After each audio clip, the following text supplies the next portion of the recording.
We are at the Winter Antique Show, arguably America's greatest antique fair, now in its 57th year at the Park Avenue Armory in New York City. In its early days, the show was known primarily for American antiques, but it has broadened to include everything from ancient artifacts to porcelain to silver to jewelry and even furniture created in the last 50 years. I'm Christopher Mason for Artnet TV. After 3 years of economic doldrums, the mood of this fair seems decidedly upbeat.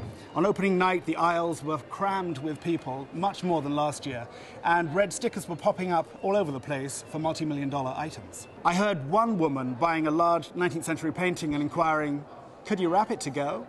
True to its roots, this fair has some outstanding museum-quality American antiques.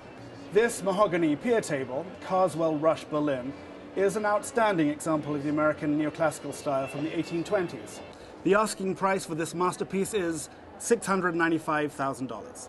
We're here at the booth of Rupert Wace Ancient Art, and this Egyptian goose, made of bronze and wood, is one of only 4 known examples of its genre, and 2 are in the Louvre. And so charmingly realistic, it looks like it could waddle off its pedestal. $600,000. Museum-worthy may be an overused term at this fair, but this seated Buddha certainly qualifies. Offered by Carlton Rochelle, who's showing for the first time at the Winter Antique Show, it's from the 2nd century AD in northern India during the Kushan dynasty. Alexander Gallery specializes in old master paintings. This oil-on-wood panel, Veronica's Veil, is attributed to the late 15th century painter who's known as the master of the legend of Saint Ursula, an extraordinary example of the vivid new realism emerging in northern Europe in the early Renaissance.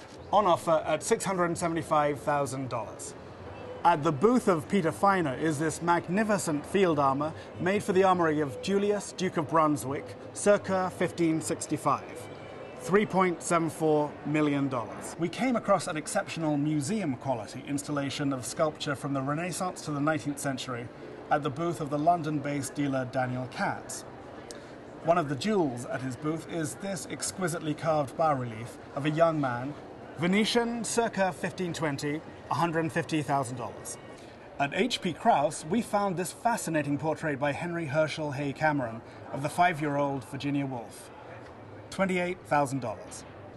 At Hostler Burroughs is this exquisite cabinet by the Viennese-born Joseph Frank, who fled to Stockholm at the beginning of World War II. $48,000.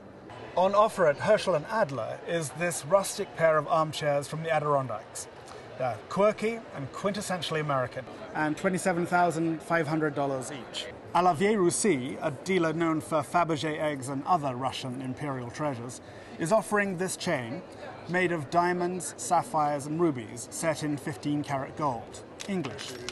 It may be the world's most extravagant jump rope. $145,000.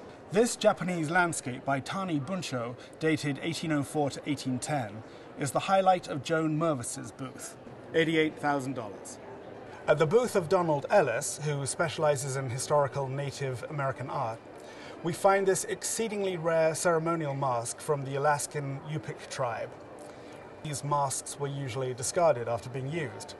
This one, called the South Wind Mask, miraculously survived and wound up in the collection of the surrealist artist Enrico Donati in 1945. He paid $160 for it. On opening night, it sold for in excess of $2.5 million.